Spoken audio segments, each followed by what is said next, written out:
Shalom saudara, selamat pagi. Mari sebelum kita membaca dan merenungkan firman Tuhan, kita berdoa bersama-sama. Bapa kami di dalam sorga, sungguh kami akui Tuhan, ketika kami menjalani hidup kami di tengah dunia ini, sandar akan Engkau, itu bukanlah sesuatu yang mudah untuk kami lakukan. Karena kami begitu gampang terikat dengan apapun yang ada di dalam dunia ini.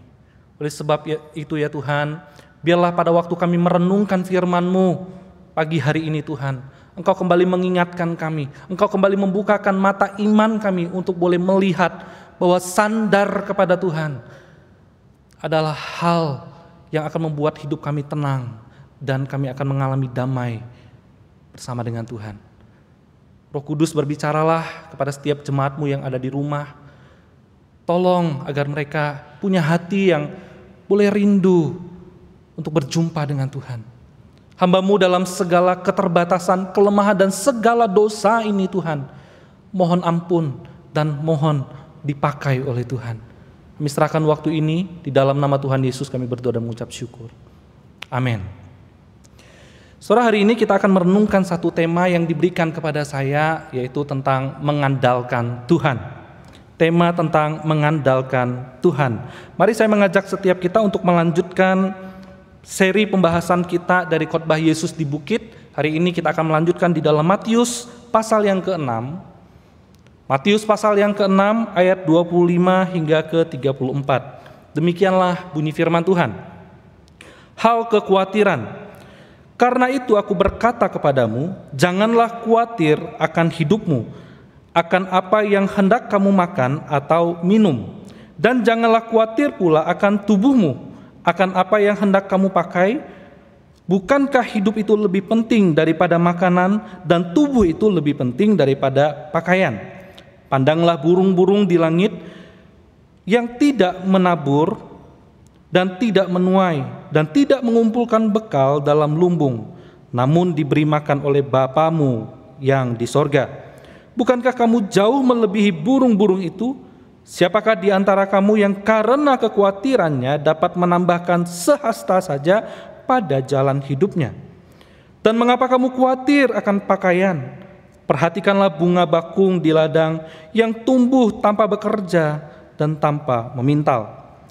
Namun aku berkata kepadamu, Salomo dalam segala kemegahannya pun tidak berpakaian seindah salah satu dari bunga itu. Jadi, jika demikian Allah mendandani rumput di ladang yang hari ini ada dan besok dibuang ke dalam api, tidakkah Ia akan terlebih lagi mendandani kamu? Hai orang yang kurang percaya, janganlah kamu khawatir dan berkata, apakah yang akan kami makan? Apakah yang akan kami minum? Apakah yang akan kami pakai? Semua itu dicari bangsa-bangsa yang tidak mengenal Allah. Akan tetapi Bapamu yang di sorga tahu bahwa kamu memerlukan semuanya itu. Tetapi carilah dahulu kerajaan Allah dan kebenarannya, maka semuanya itu akan ditambahkan kepadamu. Sebab itu janganlah kamu khawatir akan hari esok, karena hari esok mempunyai kesusahannya sendiri, dan kesusahan sendiri cukuplah untuk sehari. Demikianlah pembacaan firman Tuhan. Diberkatilah setiap kita yang selalu membaca dan kemudian merenungkan firman Tuhan. Saudara, sekali lagi tema kita hari ini adalah tentang mengandalkan Tuhan. Kita akan merenungkan ini, saudara. Saudara, permisi tanya, menurut saudara, hidup mengandalkan Tuhan di tengah dunia ini mudah atau susah? Saudara, setelah saya mencoba untuk merenungkan hal ini, saudara, tema ini, ternyata saya mendapati hidup mengandalkan Tuhan di dalam dunia ini bukanlah perihal yang mudah untuk dilakukan, saudara. Baik dalam kondisi kita yang sehat ataupun yang tidak sehat, baik kondisi kita yang dalam kondisi baik ataupun kondisi buruk, ternyata mengandalkan Tuhan itu bukanlah satu hal yang mudah untuk dilakukan, saudara. Nah, saudara yang dikasihi oleh Tuhan, kalau kita mau jujur sekali lagi, mengandalkan Tuhan itu tidak mudah. Memang saudara, secara umum orang-orang itu berpikir begini. Logikanya mengandalkan Tuhan itu mudah dilakukan ketika kita itu dalam kondisi yang negatif. Ketika kita punya masalah, pergumulan, beban yang berat dalam kehidupan, itu bisa membuat kita itu lebih mudah untuk mengandalkan Tuhan. Tapi kalau kita mau jujur sebetulnya, apakah memang betul kita selalu mengandalkan Tuhan pada waktu kita itu dalam kondisi yang susah? Apakah memang benar kita selalu mengandalkan Tuhan dalam hidup ini pada waktu kita itu sudah tidak punya apa-apa yang bisa diandalkan? Nah, saudara, Ronald Dunn di dalam bukunya Faith Crisis, saudara, dia menemukan bahwa ternyata seringkali di dalam hidup kita, saudara, kita itu melupakan Tuhan, kita itu tidak mengandalkan Tuhan, dan kita itu kemudian meninggalkan Tuhan, marah kepada Tuhan. Itu adalah pada waktu kita itu mengalami pergumulan dan masalah dalam hidup kita. Dia kasih contoh misalnya, saudara, bangsa Israel. Saudara, kita tahu bangsa Israel adalah umat Allah yang dipimpin langsung oleh Allah, mengalami berkat yang begitu melimpah, dipelihara oleh Tuhan setiap hari.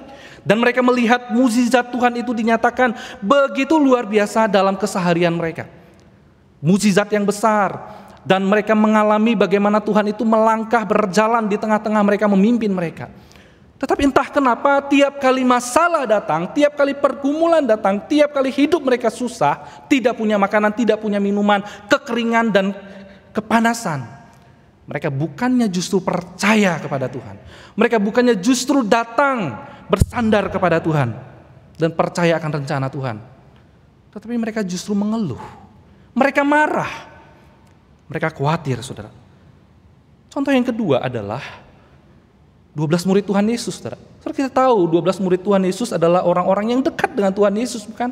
Mereka melihat bagaimana hidup Tuhan Yesus. Mereka melihat pekerjaan Tuhan Yesus. Mereka merasakan sendiri bagaimana kuasa Yesus itu nyata dalam kehidupan mereka. Tetapi apakah di dalam kondisi yang sulit, mereka kemudian menjadi orang yang juga bisa bersandar kepada Yesus dengan sepenuhnya?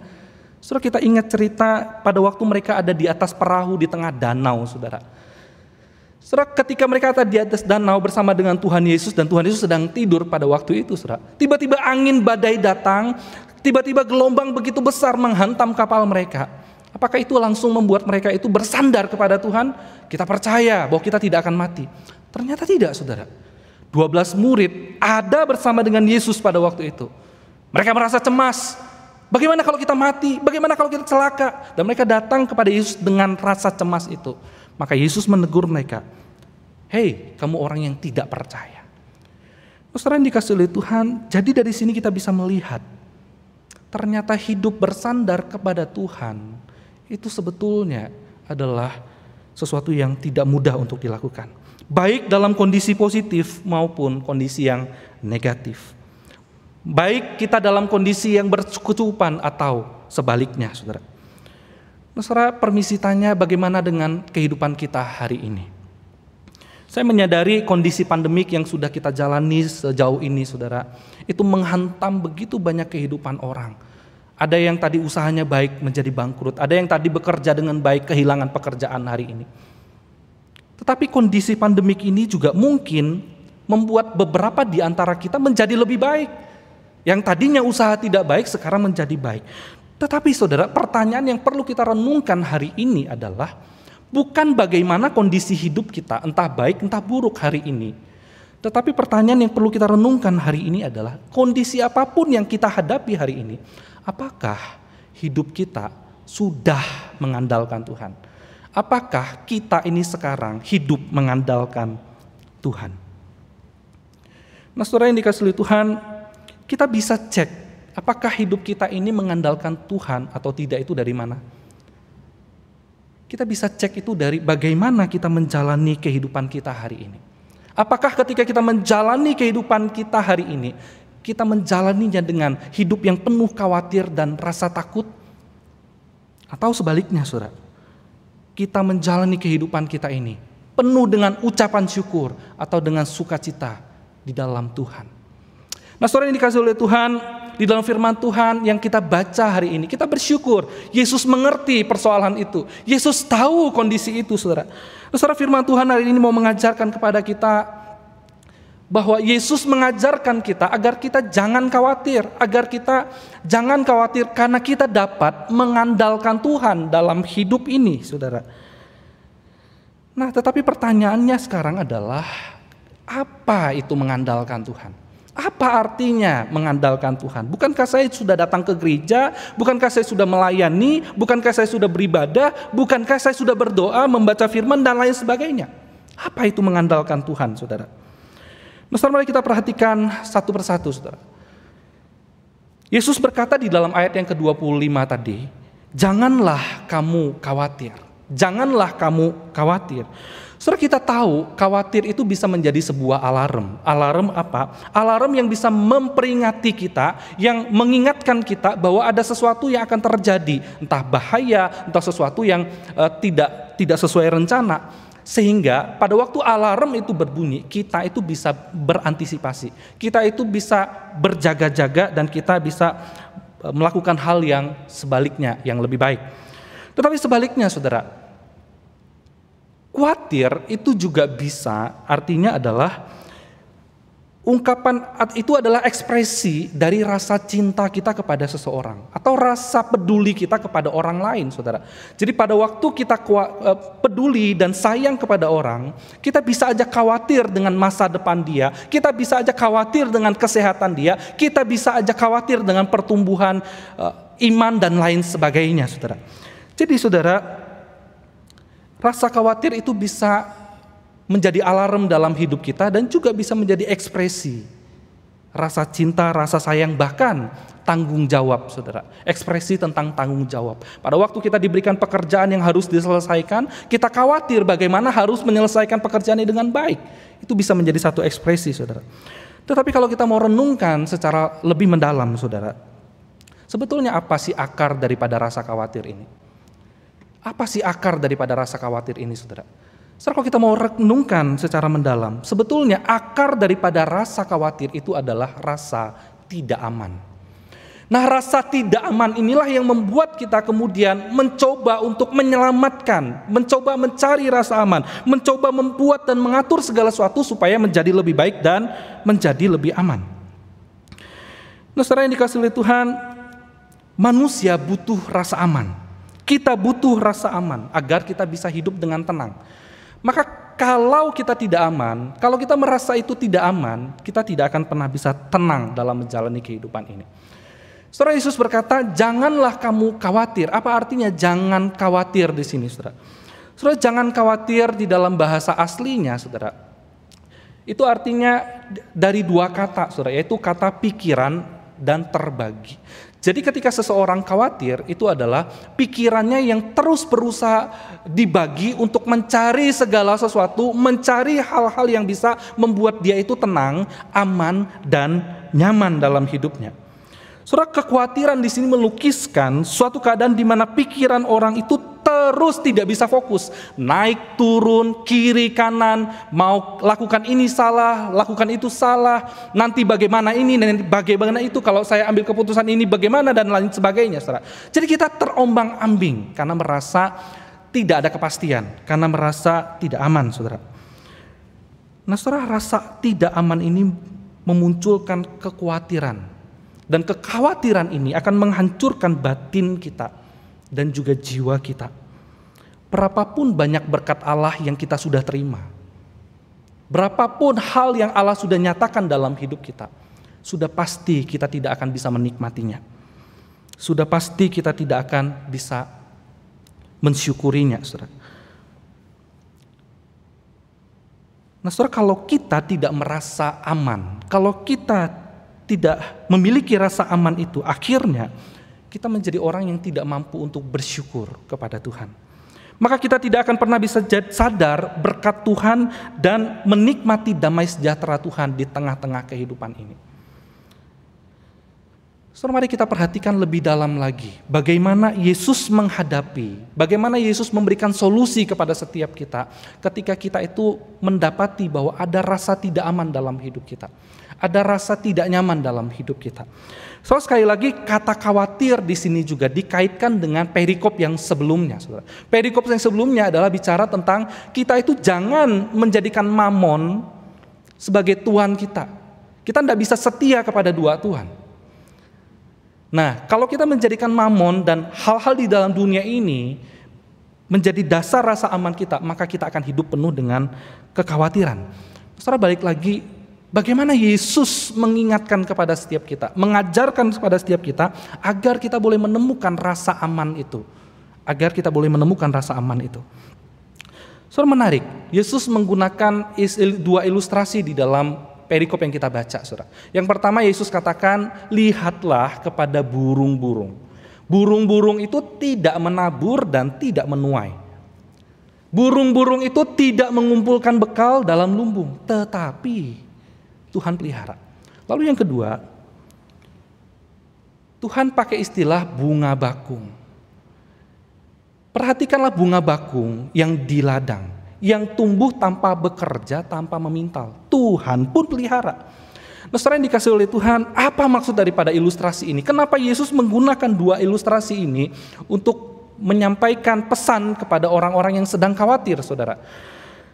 Saudara, sekali lagi, ilustrasi ini tidak mengajarkan kita agar kita menjadi orang yang malas. Saudara, ada beberapa orang yang terus menggunakan ayat ini untuk memperteguh hatinya supaya dia tidak bekerja, supaya dia tidak merasa harus berusaha lebih keras begitu ya dalam hidup. Saudara, sekali lagi, ilustrasi ini tidak untuk mengajarkan kita agar kita itu tidak bekerja dalam hidup ini. Yang kedua, ilustrasi ini juga bukan mau mengajarkan kita tentang agar kita tidak memikirkan kebutuhan kita sehari-hari tentang makan dan pakaian, saudara. Bukan soal itu. Karena kita harus mengerti, saudara, perbedaan antara memikirkan dengan kekhawatiran itu sangat berbeda, saudara. Kita boleh memikirkan, tetapi kita tidak boleh mengkhawatirkan. Ketika kita mengkhawatirkan, kita itu menaruh obsesi kita dan segala sesuatu sehingga kita itu tidak lagi percaya kepada Tuhan. Lalu kalau begitu, apa arti ilustrasi ini dan kaitannya dengan rasa aman dalam hidup kita? So, mari kita perhatikan satu persatu. Yang pertama, saudara, sebetulnya Yesus mau menegaskan kepada setiap kita di sini tentang satu pengajaran bahwa kita manusia itu lebih berharga dibandingkan dengan ciptaan yang lain. Kita jauh lebih berharga. Tuhan mengasihi kita, Tuhan memelihara hidup kita. Kalau binatang, burung dan bunga aja Tuhan pelihara, apalagi hidup kita. Saudara, ini yang paling dasar, yang paling sering kita dengar begitu. Nah, di sisi yang lain, saudara, sebab pengajaran tentang bahwa Yesus membandingkan kita dengan binatang, dengan ciptaan yang lain. Ini juga mau mengingatkan kita bahwa kita itu pola kerajaan sorga pola kerajaan sorga itu mengingatkan kita pada waktu kita khawatir, kita tidak boleh membandingkan hidup kita dengan manusia yang lain, saudara. Saudara, dunia mengajarkan ketika kita susah, kita mesti lihat orang yang lebih susah. Ketika kita itu bergumul, sakit, kita mesti lihat orang yang juga sakit. Nah, saudara, kerajaan Allah, Yesus tidak mengajarkan untuk kita melihat, membandingkan diri kita yang susah dengan orang lain yang susah. Tidak, saudara. Tetapi Yesus mengajarkan kita untuk melihat kita yang susah dengan ciptaan lain. Kenapa harus begitu, saudara? Nanti kita akan lihat di belakang jawabannya, saudara. Saudara, yang kedua, kita bisa belajar ketika Yesus berkata, lihatlah burung, lihatlah bunga-bunga. Mereka tidak bekerja, tetapi Tuhan pelihara. Apa sebetulnya yang mau disampaikan oleh Tuhan Yesus di sini? Kalau yang pertama tadi kita belajar bahwa manusia itu derajatnya lebih tinggi daripada ciptaan yang lain, maka yang kedua ini Yesus sedang mau mengingatkan kita bahwa sebetulnya kita sebagai manusia itu punya kemampuan lebih daripada ciptaan yang lain, daripada burung dan bunga. Saudara, perhatikan kata burung itu dikontraskan dengan apa? Burung dikatakan tidak menabur dan tidak menuai. Burung dikatakan juga tidak mengumpulkan bekal dalam lumbung. Saudara, sebetulnya apa yang dikatakan ini itu kontras dengan apa yang dilakukan manusia. Burung tidak menanam dan menuai. Itu adalah pekerjaan manusia seharusnya. Burung kemudian tidak mengumpulkan bekal dalam lumbung. Itu seharusnya adalah yang dikerjakan oleh manusia. Jadi dengan kata lain sebetulnya Tuhan Yesus sedang mempertegas kepada kita pada waktu dia berkata, bukankah kamu jauh melebihi daripada burung itu? Artinya begini saudara, seolah-olah Tuhan Yesus ini ingin sampaikan kepada kita, burung aja yang tidak bekerja, burung aja yang tidak mengumpulkan dalam lumbung, tetapi Tuhan pelihara. Apalagi kita manusia. Kita yang bekerja keras, kita yang punya pikiran untuk boleh memikirkan rencana masa depan. Bukankah Tuhan juga tidak akan tinggalkan kita? Bukankah juga Tuhan akan memberkati kita? Nah, yang ketiga, ada yang lebih penting dari pengertian ilustrasi ini, saudara. Yang ketiga, sebetulnya Tuhan mau mengingatkan kepada setiap kita. Manusia khawatir, lihat burung-burung dan ciptaan yang lain. Tuhan pelihara. Tuhan sedang mau mengingatkan bahwa seluruh hidup di dalam dunia ini, bahkan termasuk pribadi engkau dan saya, itu ada dalam kendali Tuhan. Itu ada dalam kendali Tuhan. Itu ada dalam kuasa Tuhan. Nah saudara, itulah sebabnya kenapa Tuhan tidak membandingkan orang-orang yang khawatir dengan orang-orang yang lebih khawatir dan lebih susah lagi, saudara. Karena Tuhan sedang mau menunjukkan bahwa rasa aman di dalam hidup kita, rasa nyaman di dalam hidup kita, bukan dengan cara kita melihat orang lain yang lebih susah atau lebih mampu. Tapi rasa aman dalam hidup kita ini harus kita letakkan kepada Tuhan yang menciptakan burung, yang menciptakan rumput, dan yang menciptakan setiap kita manusia. Nah, ketika saya merenungkan bagian ini, saya teringat, saudara, saya teringat dengan pergumulannya Ayub, saudara. Saudara, kita tahu Ayub adalah seorang yang begitu bergumul dalam hidupnya. Dia punya harta yang banyak awalnya. Dia punya istri yang baik awalnya, yang mengasihi dia. Dan dia punya 10 anak yang diberkati oleh Tuhan. Tetapi entah kenapa dalam sekejap, saudara, segala sesuatu dalam hidupnya yang baik, yang memberikan rasa aman itu lenyap, saudara.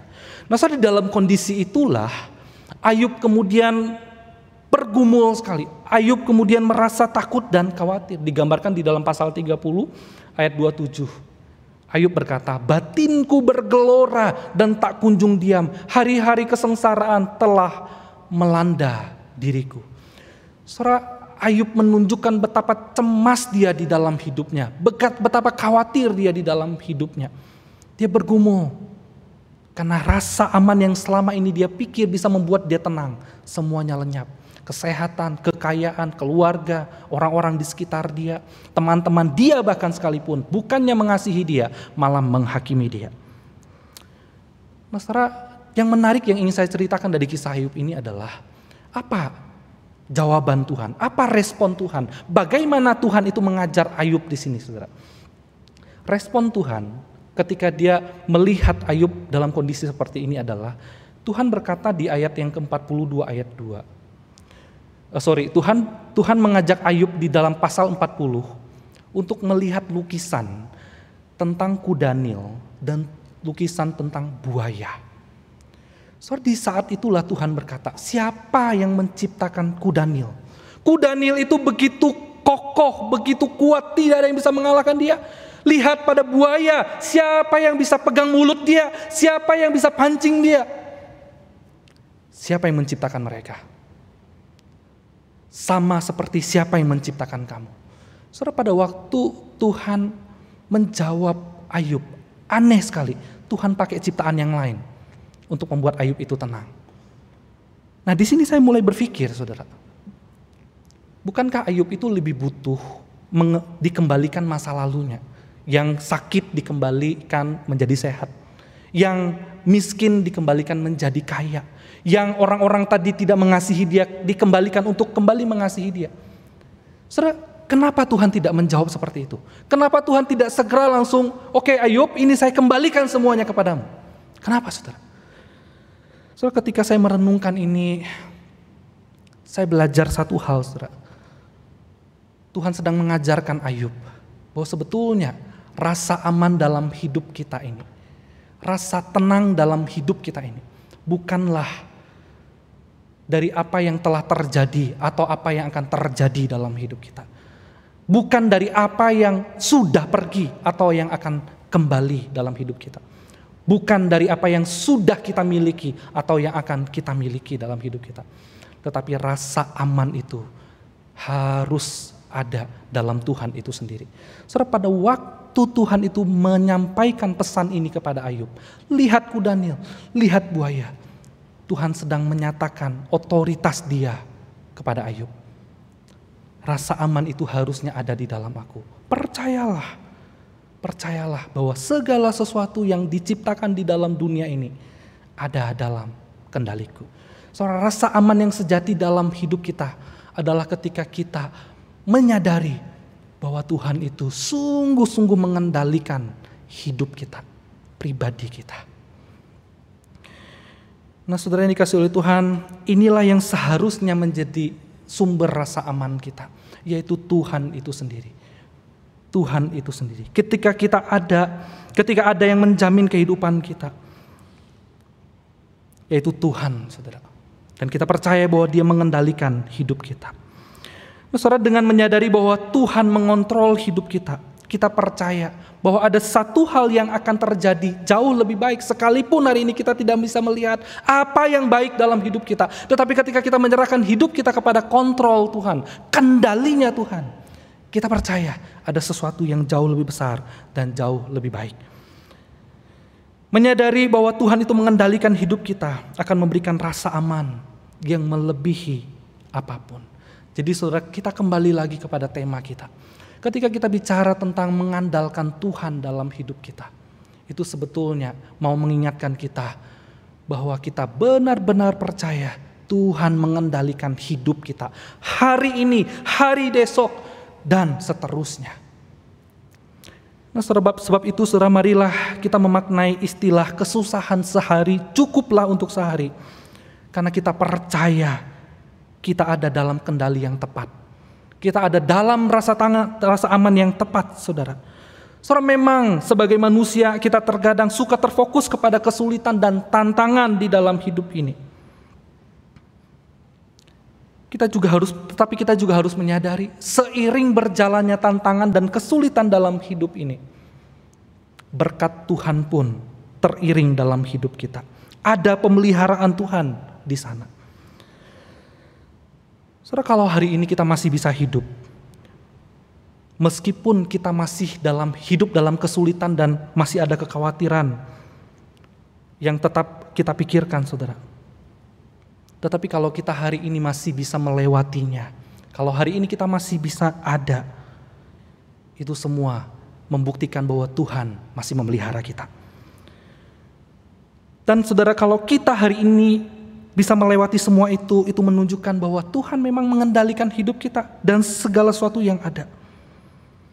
Saudara, memang kita harus akui, semakin bertambahnya waktu, kesulitan juga akan semakin bertambah. Tetapi kita juga mesti ingat, saudara, semakin bertambahnya waktu, bukan hanya kesulitan yang bertambah, tetapi pemeliharaan Tuhan pun akan makin bertambah. Tetapi berkat Tuhan pun akan makin bertambah dalam hidup kita. Saudara, kalau saya berpikir 15-20 tahun ke depan tentang hidup saya, mungkin saya akan khawatir. Mungkin saya akan berpikir, wah, 20 tahun ke depan saya sudah akan semakin lemah, saya sudah akan semakin tua, saya tidak tahu kehidupan, masalah perekonomian, anak sudah makin besar, biaya semakin banyak. Mungkin kekhawatiran akan makin banyak. Saya bisa menjadi khawatir dan takut. Tetapi saudara, kita juga mesti ingat, mungkin saja 10-15 tahun ke depan, berkat Tuhan akan semakin bertambah juga dalam hidup kita. Akan lebih banyak juga dalam hidup kita. Saudara, kita percaya di tengah kesulitan dan pergumulan hidup kita, ada Tuhan di sana dan Ia tetap bersama dengan kita. Saudara, itulah sumber rasa aman kita. Percayalah kepada Dia. Berikutnya saudara, mari kita perhatikan frasa carilah dahulu kerajaan Allah dan kebenarannya, maka semuanya itu akan ditambahkan kepadamu. Saudara, Yesus berkata, carilah dahulu kerajaan Allah dan kebenarannya, dan semuanya itu akan ditambahkan kepadamu. Saudara, apa yang dimaksudkan dengan mencari kerajaan Allah di sini? Saudara, kerajaan Allah itu adalah bicara tentang umat Allah di tempat kediaman Allah dan di bawah pemerintahan Allah, serta hidup menikmati perkenanan dan berkat Allah. Jadi pada waktu Matius berkata, kerajaan Allah itu sebetulnya berbicara tentang setiap kita yang percaya kepada Kristus, kita yang hidup di dalam Kristus, kita yang hidup bersama dengan Kristus, dan Kristuslah yang menjadi otoritas di dalam hidup kita, dan Kristuslah yang menjadi pemerintah di dalam hidup kita. Saudara, ini bicara tentang orang-orang yang hidup dekat dengan Allah dalam hidup ini. Kata carilah, saudara, ini bisa kita maknai apa, saudara? Kata carilah kerajaan, kata carilah di sini itu mempunyai makna terjadinya satu tindakan yang menyenangkan pada waktu kita itu melakukan sesuatu, saudara. Perasaan senang yang terus-menerus ketika kita itu mencari sesuatu. Ada usaha yang terus-menerus, dan usaha yang kita lakukan itu bukanlah usaha yang karena terpaksa, bukanlah usaha yang karena tugas dan tanggung jawab, bukan, saudara. Tetapi kata mencari di sini ada niat di dalam hati kita, ada satu kerinduan, ada hal yang membuat kita itu pengen mendapatkan itu, pengen merasakan itu, saudara. Saudara, hal ini terkait dengan pasal 13. Yesus juga pernah memberikan sebuah perumpamaan. Hal kerajaan sorga itu seumpama seorang yang menjual ladangnya untuk membeli tempat yang baru karena dia tahu ada mutiara di dalamnya, ada harta yang lebih berharga di dalamnya. Jadi artinya ketika kita bicara tentang carilah dahulu kerajaan Allah, itu bicara tentang bagaimana kita itu berusaha dan berupaya sebagai orang-orang yang sudah ditebus oleh Kristus, mencari perkenanan Allah, mencari berkat-berkat dan menikmati Dia dalam hidup ini. Di sisi yang lain, saudara, carilah dahulu kerajaan Allah itu juga menunjukkan kepada kita bahwa kerajaan Allah itu bukan prioritas, tetapi kerajaan Allah itu adalah tujuan hidup kita. Saudara, apa bedanya prioritas dan tujuan, saudara? Saudara, prioritas itu adalah hal mendasar dalam hidup kita. Prioritas itu dari kata primer, saudara. Artinya sesuatu yang mendasar, yang utama dalam hidup kita. Sementara tujuan itu adalah sebuah visi dalam hidup kita. Mau kemana hidup kita ini? Mau jadi seperti apa hidup kita ini? Jadi dengan kata lain, saudara, mencari kerajaan Allah itu harus menjadi tujuan dalam hidup kita. Akhir hidup kita itu mau kemana? Apa yang menjadi prioritas hidup kita di dalam dunia ini? Prioritas hidup kita adalah kita bekerja, kita mengasihi orang yang di sekitar kita, kita memberitakan Injil Kerajaan Sorga, kita beribadah kepada Bapa. Itu prioritas hidup kita. Hal-hal yang mendasar dalam hidup kita. Kita melakukan segala perintah Allah di dalam dunia. Tetapi tujuan kita adalah untuk sampai kepada kita itu benar-benar bisa merasa tenang dan menikmati bahwa sungguh-sungguh Allah itu mengasihi kita. Bahwa sungguh-sungguh Allah itu menerima kita di dalam kerajaannya. Nah, saudara, kata mencari ini mengajak kita untuk berupaya dengan segala usaha untuk menempatkan Allah di atas segala-galanya, untuk menjadi Allah, menjadi tujuan akhir dalam hidup kita, memberikan Dia tempat pertama di dalam setiap perkara kita, mengizinkan pikiran, tindakan, dan segenap diri kita untuk diarahkan kepada kesenangan Allah, dan menyerahkan lebih banyak lagi area kehidupan kita di bawah pemerintahan Allah. Apa itu, saudara?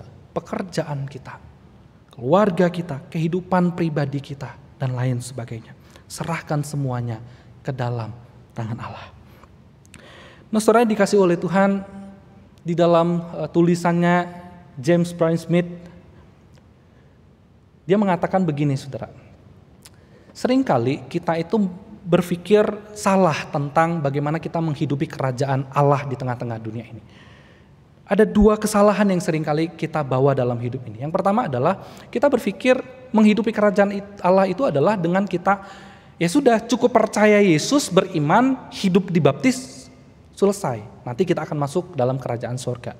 Lalu kesalahan yang kedua adalah cara terbaik untuk hidup dalam kerajaan Allah itu adalah menjadi orang Kristen yang taat, melakukan semua aturan agama Kristen. Apa itu saudara? Ya kita harus ibadah, ya kita harus doa, ya kita harus baca firman Tuhan, ya harus memberitakan Injil, ya harus, semuanya karena keharusan. Karena kita diperintahkan, karena kita disuruh untuk melakukannya, maka kita melakukannya. Saudara yang dikasihi oleh Tuhan, perhatikan di dalam Matius pasal 7 ayat 21. Yesus menegur kepada orang-orang yang punya pola pikir seperti itu. Dikatakan begini saudara, bukankah setiap orang yang berseru kepadaku, Tuhan, Tuhan, akan masuk ke dalam kerajaan surga? Melainkan dia yang melakukan kehendak Bapakku yang di sorga. Saudara, kalau kita baca lagi lebih lanjut ayatnya, Yesus berkata, aku tidak mengenal orang ini. Jadi sebetulnya hidup dalam kerajaan sorga itu apa sih saudara? Saudara, hidup dalam kerajaan sorga, kerajaan Allah itu bicara tentang bagaimana kita itu mengenal Yesus. Bukan hanya tahu Yesus. Bagaimana kita hidup bersama dengan dia. Bagaimana kita itu tinggal di dalam dia. Bagaimana kita itu berelasi dengan dia. Sehingga pada waktu harinya nanti Yesus berkata, aku mengenal engkau. Aku mengenal engkau. Hidup dalam kerajaan sorga itu bukan hanya sebatas kita sudah baca Alkitab, kita sudah ke gereja, kita sudah. Bukan saudara. Tentu saja baca Alkitab tidak salah, tentu saja ibadah tidak salah. Tidak, saya tidak mau katakan itu saudara. Tetapi apakah kita melakukan semuanya itu dengan dasar kita rindu, kita senang berada dekat Allah. Kita rindu ya berbicara kepada kita melalui firman-Nya. Kita rindu mencari rasa aman itu di dalam dia. Apakah kita lakukan itu? Saudara, Yohanes pasal 15 ayat yang ke-7 dikatakan begini saudara. Jikalau kamu tinggal di dalam aku dan firman-Ku tinggal di dalam kamu, mintalah.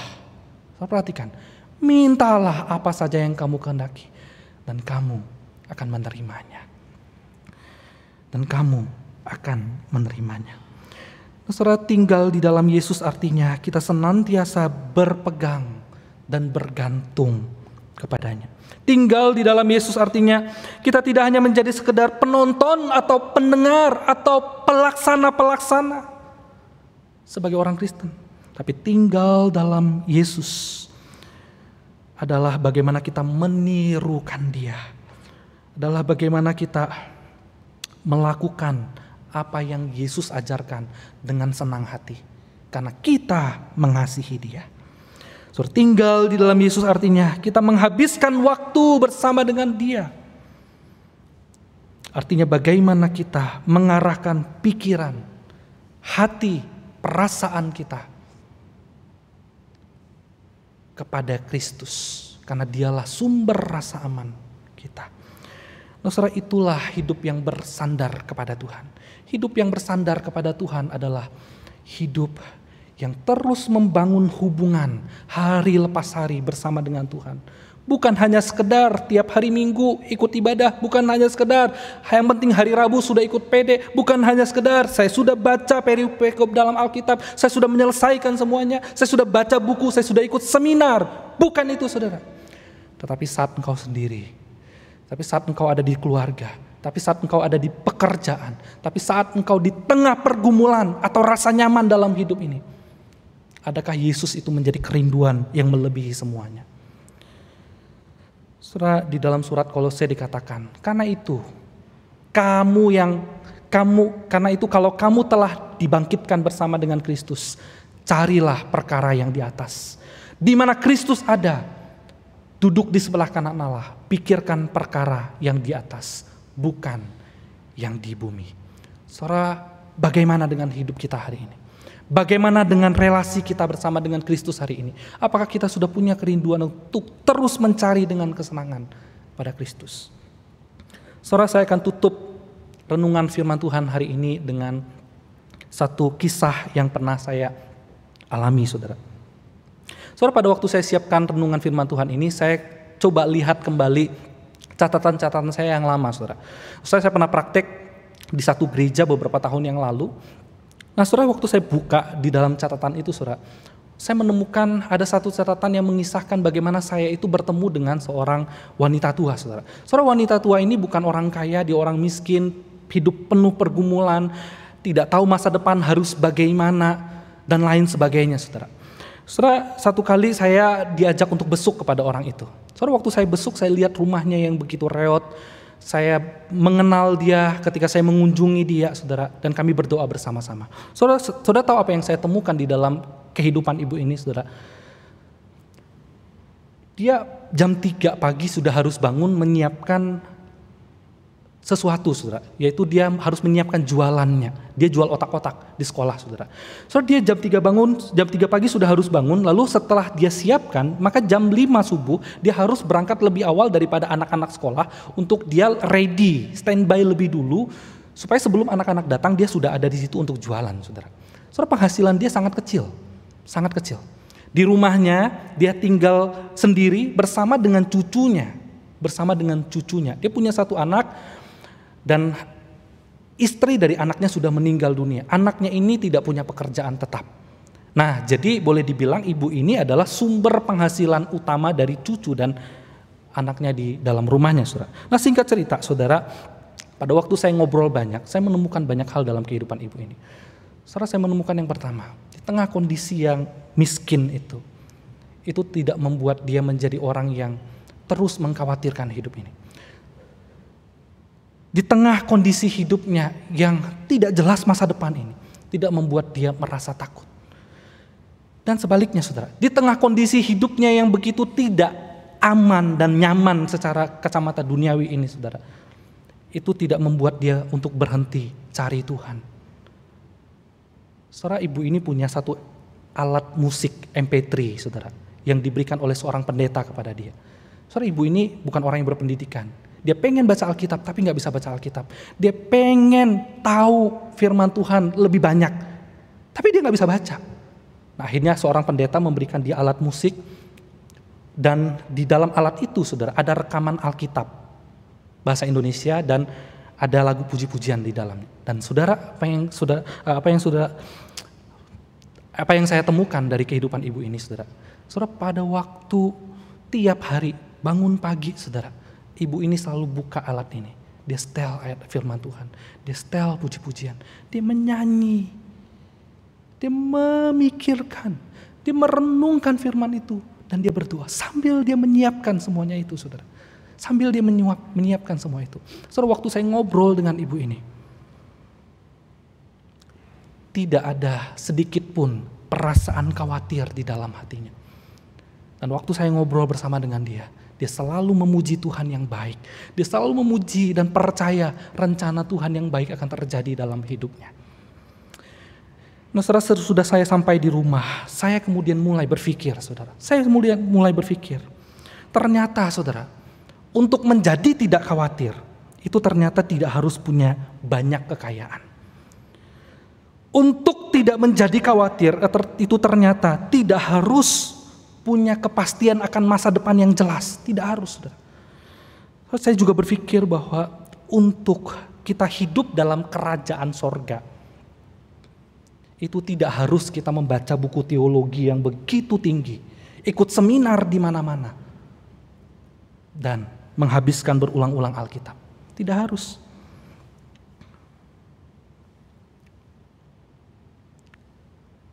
Tetapi untuk mendapatkan rasa aman itu, cukup kita datang kepada Kristus dalam kerinduan dan cinta kasih. Cukup kita mencari Dia karena kita merasa aman ada di dalam Dia. Saudara yang dikasihi oleh Tuhan, bagaimana dengan hidup kita hari ini? Apakah engkau masih dikuasai kekhawatiran? Apakah engkau masih menggeluti dengan rasa tidak aman dalam hidup ini? Sehingga engkau terus berusaha mengendalikan segala sesuatu. Sehingga engkau terus berusaha menguasai hidupmu dan orang lain. Dan engkau khawatir. Saudara, hari ini mari kita belajar melepaskan semuanya itu. Percayalah Tuhan mengendalikan hidup kita. Percayalah. Ketika kita berelasi dengan Dia, semakin kita mengenal dengan Dia, semakin kita mengerti arti hidup ini dan segala sesuatu yang terjadi di dalam dunia ini. Saudara yang dikasihi oleh Tuhan, sekali lagi saya mau katakan, kalau engkau hari ini masih bergumul dengan kekhawatiran dalam hidup ini, firman Tuhan di dalam surat Petrus mengatakan, jadilah tenang, berdoalah. Kalau engkau cemas, bingung sana, bingung sini, takut ini, takut itu, saudara mari kita tenangkan hati. Datang kepada Dia. Percaya Dia pelihara hidup kita. Percaya Dia yang pegang kendali masa depan kita. Percaya bahwa Dia akan memberkati setiap usaha dan jerih lelah kita di dalam dunia. Karena burung pun yang tidak bekerja Tuhan berkati. Apalagi kita yang bekerja dengan keras, dengan setia. Tuhan pasti akan memberkati. Saudara ambillah waktu. Saudara jujur sebagai manusia. Saya juga sering mengalami kekhawatiran dalam hidup ini. Tapi apa yang sering saya lakukan, saudara? Saudara, saat saya khawatir, saya keluar rumah, saya lihat kepada langit, atau saya melihat kepada burung-burung, saya melihat kepada sekitar. Dan menenangkan diri. Diam di hadapan Tuhan. Rasakan bagaimana Dia itu nyata dalam hidupmu. Ingatlah bagaimana pemeliharaan Dia dari dulu sampai hari ini. Itu nyata. Pikirkan itu, saudara. Kalau kita hari ini masih bisa hidup, berkarya, melayani, melakukan begitu banyak hal, itu karena Dia yang masih pelihara kita. Tenangkan diri kita, datang kepada Dia. Mari kita berdoa. Bapa kami di dalam sorga, jujur kami akui Tuhan, bahwa seringkali kami berusaha mengontrol hidup kami. Kami berusaha mencari segala sesuatu untuk menenangkan jiwa kami yang terlalu bergejolak. Tetapi hari ini Engkau mengingatkan kami, datang kepadamu. Karena di dalam Engkau ada ketenangan. Karena di dalam Engkau ada kendali yang jauh lebih baik dibandingkan dengan harta, dibandingkan dengan kekuatan kami, dibandingkan dengan kepintaran kami, dibandingkan dengan setiap hal yang ada dan akan sirna di dalam dunia ini. Di dalam Engkau ada kendali yang akan membawa kami kepada kenikmatan yang sejati, kesempurnaan yang sejati. Tuhan, ampuni dosa pelanggaran kami. Tuhan, buatlah hati kami tenang dan percaya sepenuhnya kepada Engkau, agar kami boleh bersandar sepenuhnya kepada Engkau. Di dalam nama Tuhan Yesus kami mengucap syukur dan kami berdoa. Amin.